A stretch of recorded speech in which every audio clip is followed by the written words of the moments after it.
In the news this week, a visit by Prince William and his army mates to the bingo made news around the world. Although Al Jazeera almost caused a riot with their headline, British soldiers seen entering Mecca. Speaking of posh boys, at the Tory party conference, David Cameron responded to allegations that he hadn't written his own replies on his website by going on the internet and filming himself bashing one out. It's been a busy week for Norman Tebbit in Bournemouth. When he's not speaking at the Tory conference, he's hanging from the ceiling in the ghost train. One issue on the Tory conference agenda is prison overcrowding. One solution is that the prisons should share beds, as suggested by Delegate Fisty Wilkinson. Police in London have been told they can't use the word yobs to describe loutish behaviour. This obsession with supposedly offensive terms has gone down very badly with some members of the filth. The shortage of flu vaccines means that thousands of old people are at risk, and I don't know really if we should be inoculating people against flu. Flu is very much nature's way of freeing up seafront property in Eastbourne. Joining tonight are six of the country's top comedy performers: Andy Parsons, John Colshaw, Ian Stone, and Frankie Bull, Hugh Dennis and Mark Watson. Welcome to you all.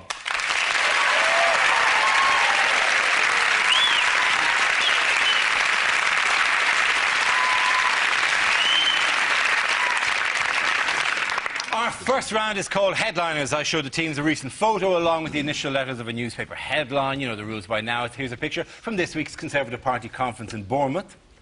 And what does TCSP stand for? Is it Taxi Chorus Stupid People? Is it try creating some policies?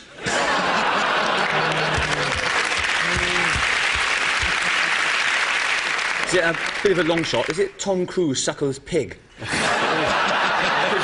can't see what they're looking at, but there must be something interesting. I know I'd raise a hand to that. In the hope that he'd lift his hand up from the nipple of the pig and high-five me. I think it's pretty much definitely that. Yes, it is. Talking things that you'd celebrate, is it Thatcher's coffin seen passing? Is it Tony Blair, Cameron, same person? Tricycling, says Ponce. The C stands for cuts.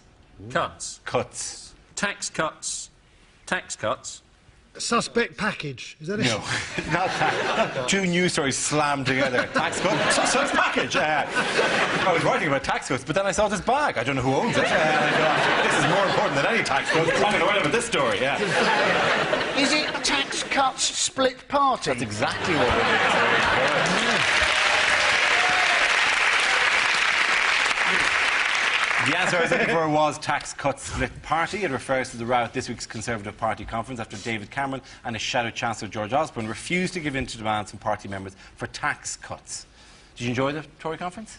I loved it. I loved the way he described himself as a liberal conservative. What the hell is a liberal conservative? Somebody who doesn't approve of gays but just likes watching a lot of them on video. It's hard for Cameron, because if he promises tax cuts, they might get elected, he might have to do it. Whereas Duncan Smith and Hay, they could say what the hell they liked because they weren't going to win. Hay could just say, we'll make everyone able to fly. He wasn't going to have to get elected. Except the foreigners, they will not fly. They shall be, the foreigners shall be rooted by lead boots, they shall watch us fly. He's just so sort of unbearably sort of patronising and out of touch. Isn't he? Yes. Well, who hasn't dropped some cocaine tablets and listened to the Arctic Kaiser Chiefs? I mean, It's that thing, you know, where everything is a photo opportunity for him. Yeah. And none of it's actually that impressive. So it's not that impressive to ride huskies or cycle a bike. Seeing as it's just a photo opportunity anyway, I'd like to see Cameron kick a lion's head off. I would vote for that. If he came on in his party political broadcast and kicked a lion's head off and then turned to the camera and went, "Could Tony Blair kick a lion's head off?"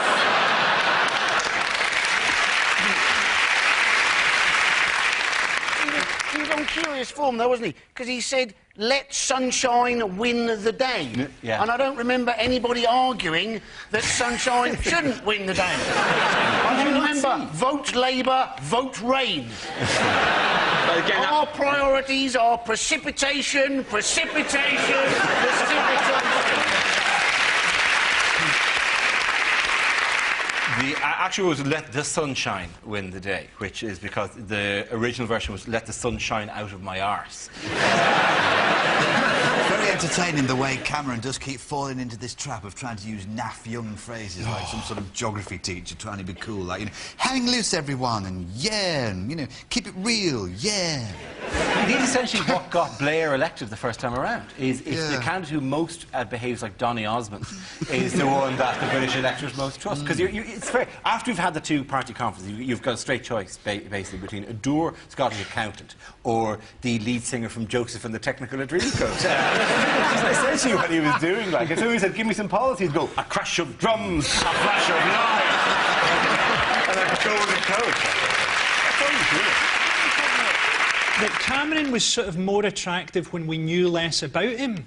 Now that you're actually getting to see him, you're going, isn't his face kind of made out of dough? And isn't he sort of unbelievably posh? He looks like he was raised by a robot butler called Sir Henry. He's done the terrible, terrible web Cameron, which is... It's him doing a... It's meant to be a webcam in his house, but it isn't actually. It's just a video. It's meant to be very modern, but in being a video, it's essentially just an idea he has borrowed from Osama bin Laden. So...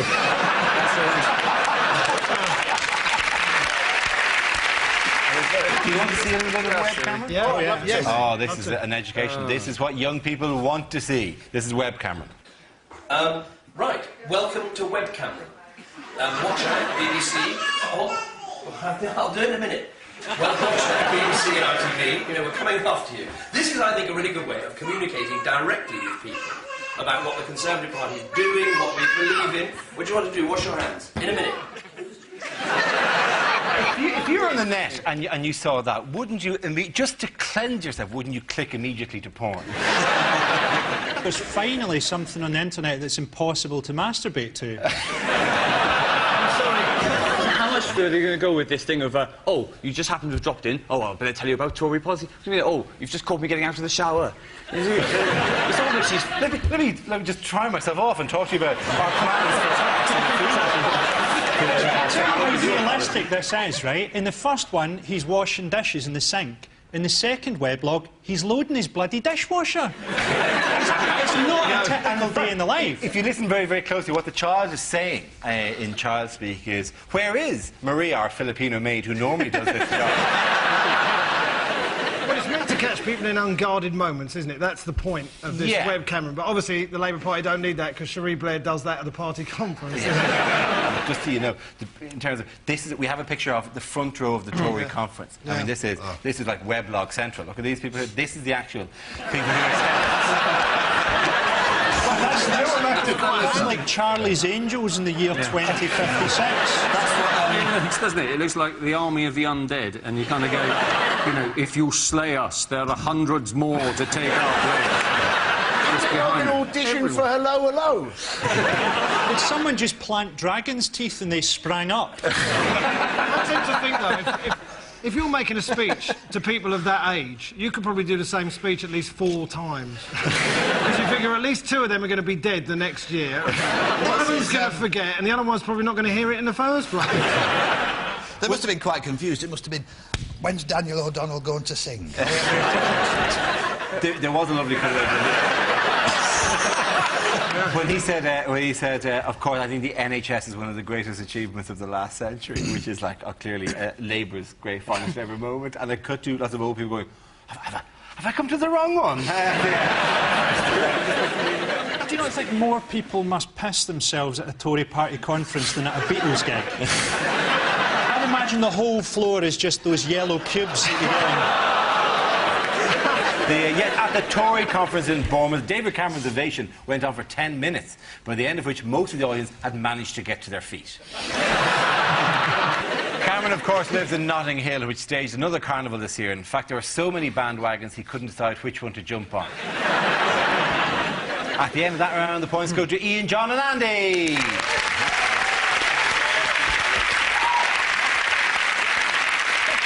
The next round is called Between the Lines and features Hugh and Frankie. Would you both please make your way over to our press pit? In this round, one of them takes on the role of a person in the news addressing the media, while the other translates what they really mean. As he prepares to assume centre stage, Frankie, you are Iranian President Mahmoud Ahmadinejad. Thank you, got it right in one. And Hugh, you will tell us what he really means. I am Iranian President Mahmoud Ahmadinejad.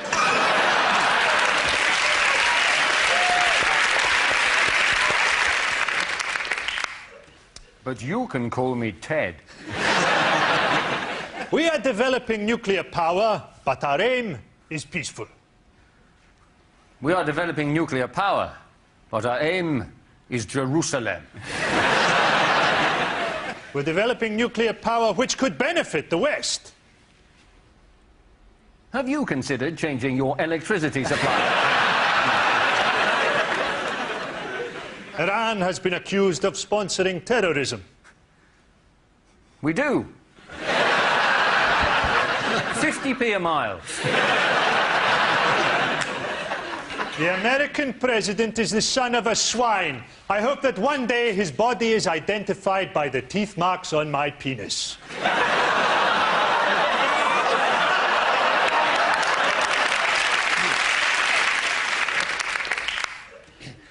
I don't like George Bush. We are a modern people. At night I relax by listening to the Stones. Thudding into the bodies of innocent women.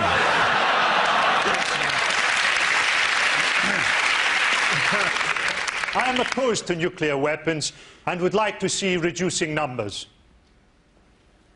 5, 4, 3, 2, 1.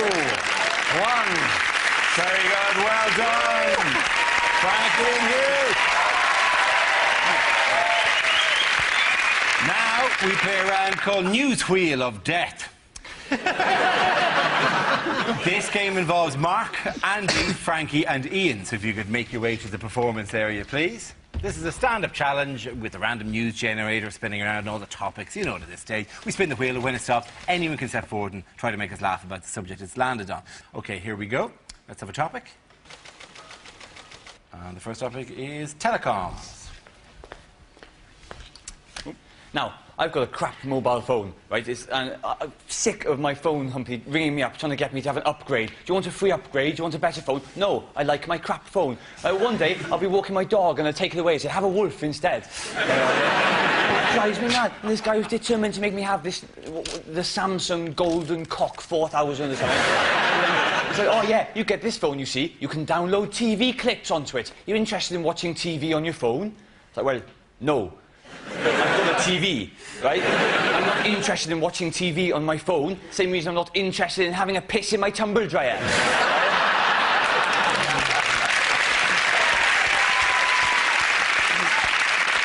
Let's have another topic. The subject is bird flu. Who wants to come in on that? Ian. Yeah, I don't know if anyone here is scared of bird flu. Is anyone a bit concerned about? No one? No.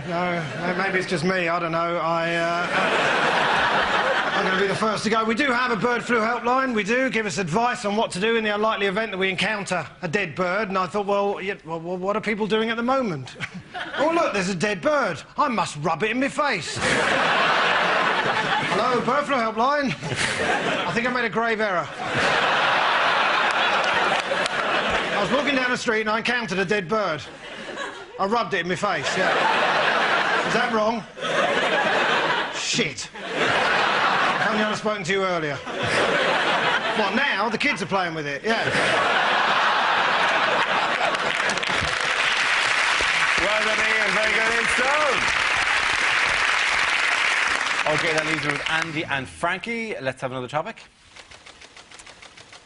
The topic is Scotland. I have this covered. Is that your image of Scotland? You know that's three English blokes at a wedding? Do you remember years ago when they were making Braveheart, everyone said, oh, it's ridiculous, Mel Gibson playing a Scottish guy. That's not going to be very convincing. And look at him now, an alcoholic racist.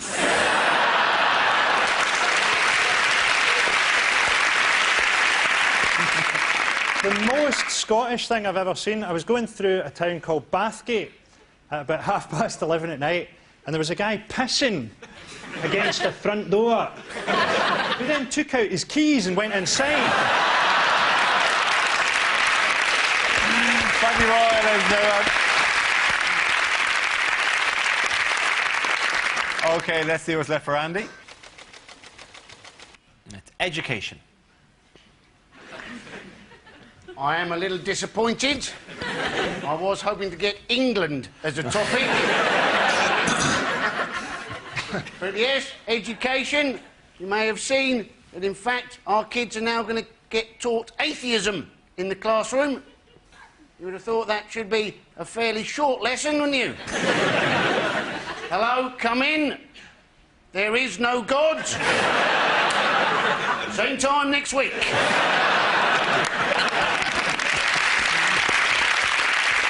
Andy Parsons, ladies and gentlemen. Points for everyone there. Too good. From all of you. Come on back. Come on back. Our next round is called If This Is the Answer, What Is the Question? On the board are 6 categories. For each chosen category, I read out an answer and the players have to guess what the question might be. Ian, which category would you like? I'll take crime. Crime, OK. The answer is every 12 seconds. What is the question? How often in London does someone try and offer you a free newspaper? How often does John Prescott think of chips? How often does George Michael wake up? Is it how many times over a 24-hour period do you hear, hello, I'm Barry Scott, and are you Sillet Bag? If Ron Seal ran the transport system, how often would the train every 12-second service actually run? Is it how often are police in Glasgow called out to deal with a pregnant woman attacking a Rottweiler with a sledgehammer?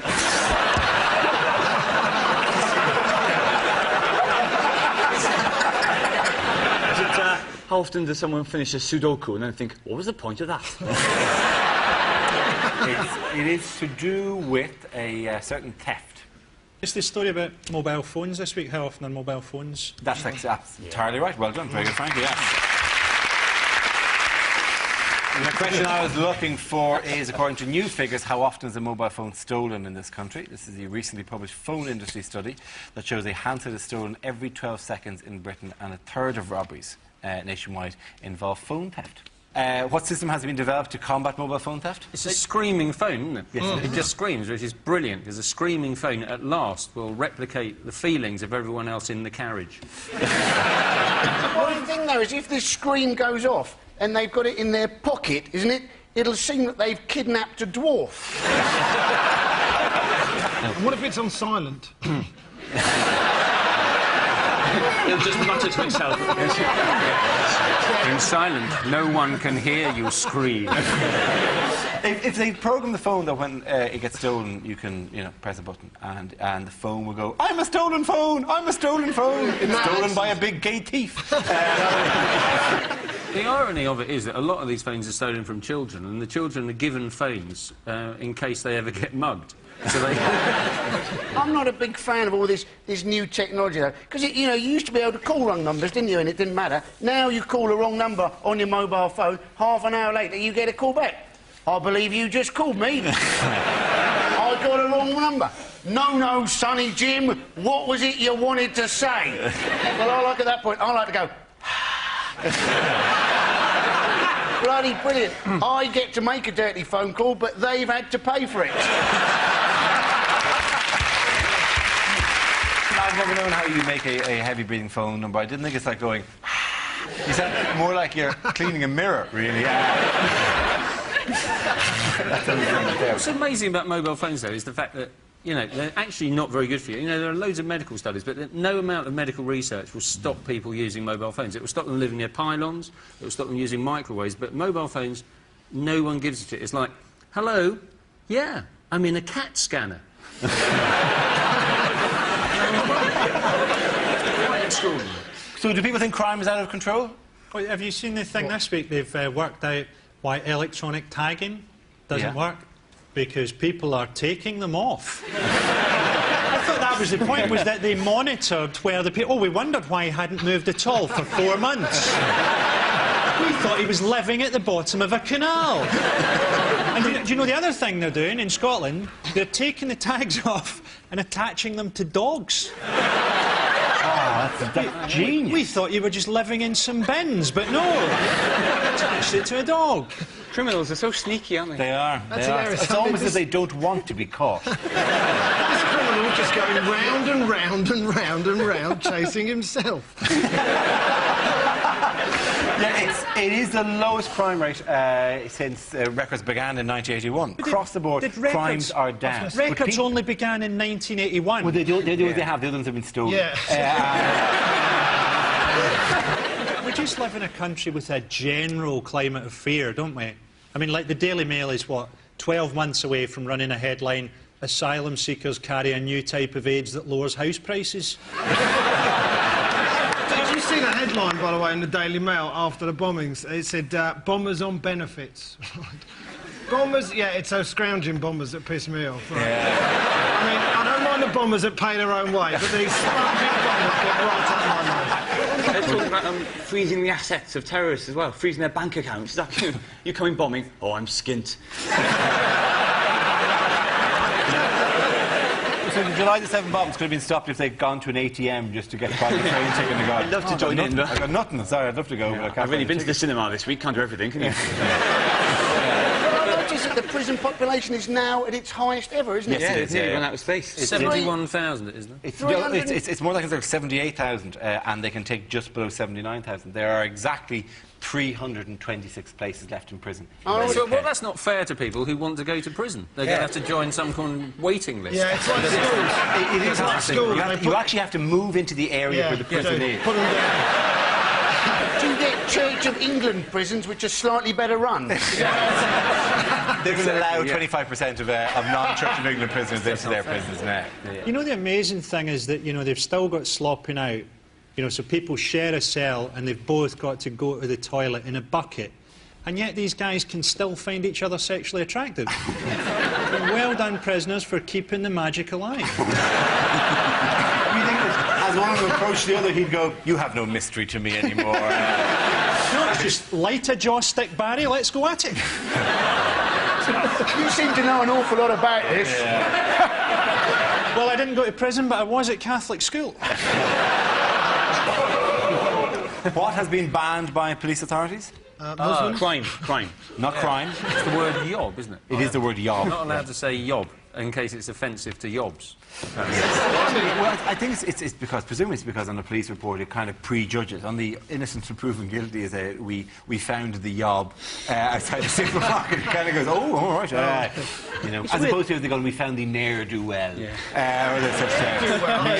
If they're obliged to call all people bandito, that'd be good as well.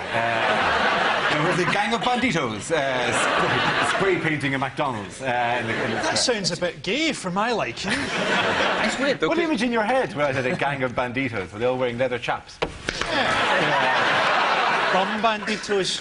Oh, they're bum banditos. They're in an entirely different section. Are they called Barry and have they got a joss stick? Barry the bum bandito. It's like a hideous children's book. What are you in for, Barry? Playing the castanets during a sexual assault? Typical of you, Barry. You never lost your style. OK, the winners that round were Frankie, Hugh and Mark. Now we come to our final quickfire round called Scenes We'd Like to See. This is for everyone, so if you can make your way over to the performance area, please. I call it ideas for scenarios we'd love to see, and the performers come in with their suggestions. OK, here we go. The first subject tonight is commercials that never made it to air. Lynx, for that cheap teenage smell of desperation. Because some nights are best forgotten. Rehypnol.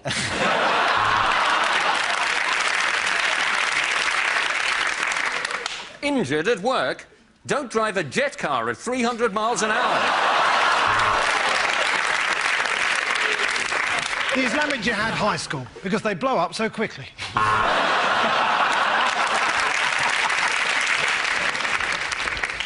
I'm Tony the Tiger. Siegfried and Roy taste great. For effective ethnic cleansing, use Milosevic.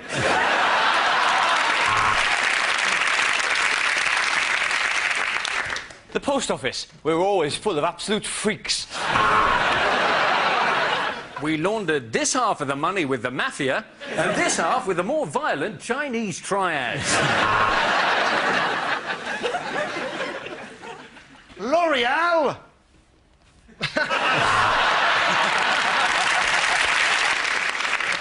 By the year 2020, we shall rule the earth. Tesco, every little helps. Losing a hair, tiny cock, you need a Porsche.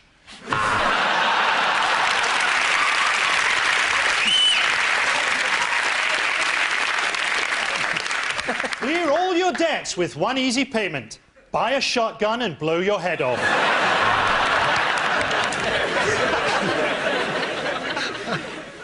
Take 2 bottles into the shower. Yes, I'm an alcoholic. That's it on that topic. Our next topic is inappropriate acts for the Royal Variety Performance. Let's play Who's Harry's Dad? Stephen Hawking unplugged.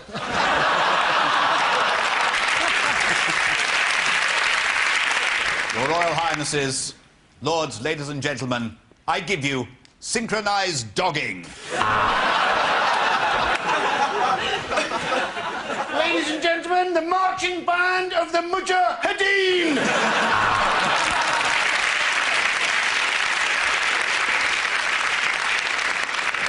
As a treat for the Duke of Edinburgh, the black and white minstrels sing the speeches of Hitler.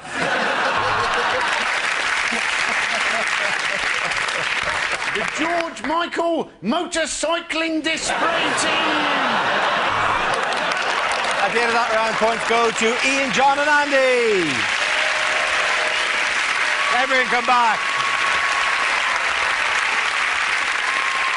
That's the end of the show. This week's winners are Andy Parsons, John Coleshaw, Ian Stone.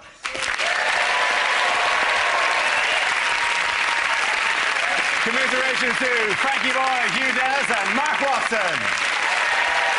Thank you for watching. Good night.